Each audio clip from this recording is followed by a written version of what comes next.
नमस्कार. नमो शेतकरी महासन्मान निधी योजनेच्या पुढच्या हफ्त्याची वाट पाहणाऱ्या तमाम शेतकरी बांधवांसाठी एक खूप महत्त्वाची आणि दिलासा देणारी बातमी आहे. आता सगळ्यांच्याच मनात जो एक मोठा प्रश्न आहे तो म्हणजे नमो शेतकरी योजनेचा 8वा आणि 9वा हप्ता.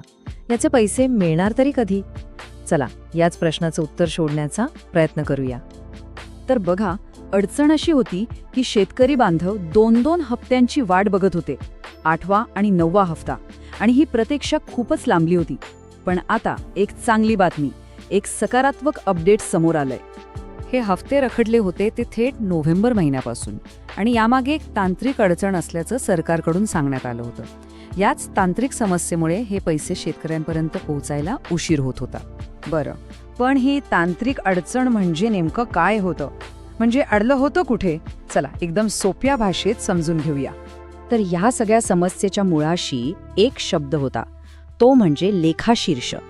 आता लेखाशीर्ष म्हणजे काय, असा प्रश्न पडला असेल तर बघा, हा एक प्रकारचा सरकारी फायनान्शियल कोड असतो. ह्याचा वापर करून सरकार एखाद्या विशिष्ट योजनेसाठी, विशिष्ट गटासाठी जो निधी असतो ना, तो व्यवस्थित वाटला जातोय की नाही ह्याची नोंद ठेवते. आता बघा, आधी काय व्हायचं, पहिल्या 7 हप्त्यांपर्यंत सगळ्याच लाभार्थ्यांसाठी एकच लेखाशीर्ष वापरलं जायचं. एकदम सरळ सोपं होतं. पण आता एक नवीन अट आली. सरकारनं सांगितलं की अनुसूचित जाती म्हणजे SC आणि अनुसूचित जमाती म्हणजे ST ह्या लाभार्थ्यांसाठी आता वेगवेगळे स्वतंत्र लेखाशीर्ष तयार करावे लागतील. आणि इथेच सगळा घोळ झाला. हीच ती तांत्रिक अडचण होती. पण आता सगळ्यात महत्त्वाची आणि आनंदाची बातमी ही आहे की ह्या मोठ्या समस्येवर आता तोडगा निघाला आहे. हो, सरकारनं एक खूप महत्त्वाचं पाऊल उचललंय.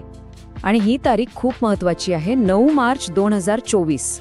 याच दिवशी राज्य सरकारने जे नवीन आणि स्वतंत्र लेखाशीर्षक लागणार होते ना, ते तयार करायला अधिकृतपणे मंजुरी दिली.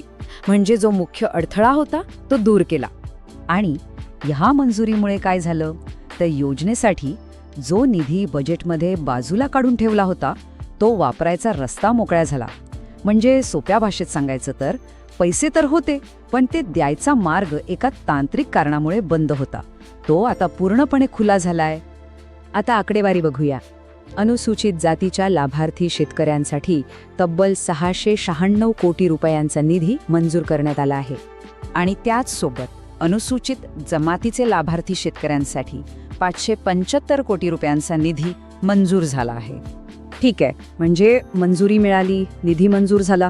पण या सगळ्याचा आपल्या शेतकरी बांधवांसाठी नेमका अर्थ काय आहे, याचा त्यांच्यावर काय परिणाम होणार? मिळालेल्या माहितीनुसार एक गोष्ट अगदी स्पष्ट आहे. मुख्य अडथळा दूर झाला आहे आणि निधी वितरणाचा मार्ग आता मोकळा झाला आहे. हे एक वाक्य ऐकूनच सगळ्यांना किती मोठा दिलासा मिळाला असेल, नाही का? तर आता यापुढे काय होईल? पुढची प्रक्रिया एकदम ठरलेली आहे. पहिलं म्हणजे नवीन लेखाशीर्ष तयार झाली, त्यामुळे सगळ्यात मोठा तांत्रिक अडथळा दूर झाला. दुसरं, आता हा निधी वाटण्यासाठी एक शासन निर्णय, ज्याला आपण GR म्हणतो, तो लवकरच निघेल. आणि तिसरं आणि सगळ्यात महत्त्वाचं, हा GR निघाल्यावर हप्त्याची रक्कम थेट लाभार्थ्यांच्या बँक खात्यात जमा केली जाईल. चला, तर आता आपण या विश्लेषणाच्या अगदी शेवटच्या आणि तितक्याच महत्त्वाच्या टप्प्यावर आलो आहोत की आता पुढे नक्की काय होणार. अडथळा दूर झाला असला तरी 2 मोठे प्रश्न अजूनही आहेत, ज्यांची उत्तरं मिळणं बाकी आहे. पहिला प्रश्न म्हणजे 8वा आणि 9वा हे दोन्ही हफ्ते एकदम एकत्र मिळणार का? आणि दुसरा महत्त्वाचा प्रश्न म्हणजे हे पैसे 13 मार्चला, म्हणजे ज्या दिवशी PM किसानचा हफ्ता येणार आहे त्याच दिवशी मिळणार का? यावर कृषी विभागाकडून अजूनही अधिकृत माहिती आलेली नाहीये. म्हणजे बघा, सगळ्यात मोठा अडथळा तर आता दूर झाला आहे.